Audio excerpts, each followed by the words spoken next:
Aaron, walk us through sort of what happened today. What are you hearing from your campaign sources tonight? What are they hoping to achieve with this sort of radio town hall?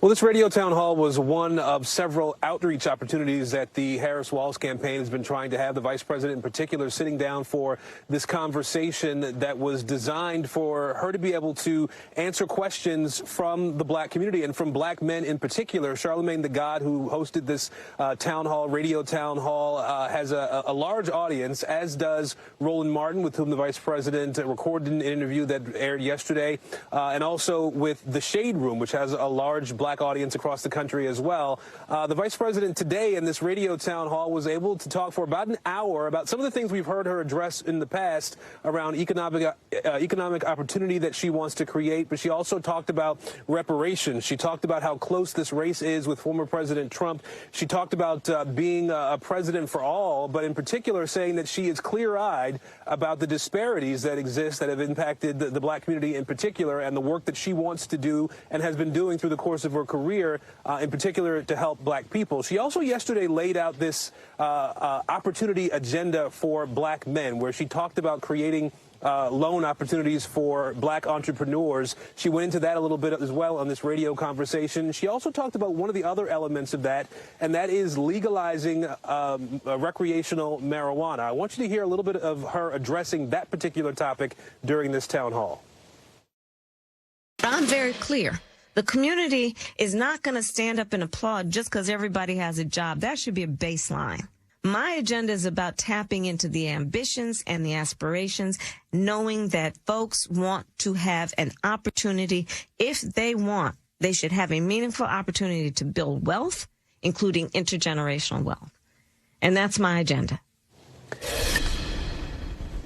Now, I should say that was the vice president talking about her agenda, as you just heard her say there, and really believing that she can't take any vote for granted. She said that she believes she has to get out there and earn the votes of African Americans all over the country. And really, that's been something we've heard from this campaign as it relates to all the different groups that she says are part of her coalition that she needs to build in order to win in November. We know that there are surrogates who've been out talking to Latino voters out west. We know that former President Clinton and the vice president's running mate Tim Walz are going to spend some time in North Carolina talking to rural voters, Ellison. And so it really is a full court press from the campaign to earn as many votes as it can, Ellison. And it's especially important right now, Aaron, because early voting is already underway, right? Are you hearing from voters, be it Michigan or elsewhere, that they are responding well to this outreach?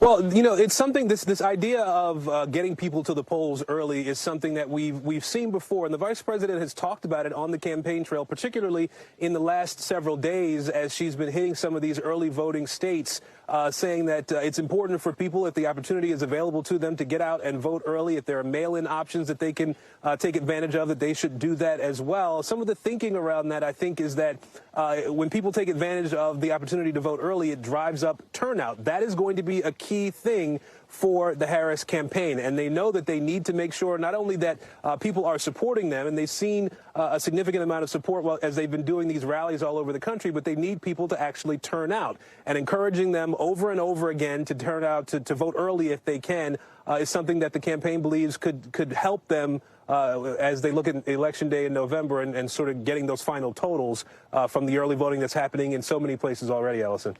All right, Aaron Gilchrist in Detroit, Michigan. Thank you so much. We appreciate it. Thanks for watching. Stay updated about breaking news and top stories on the NBC News app or follow us on social media.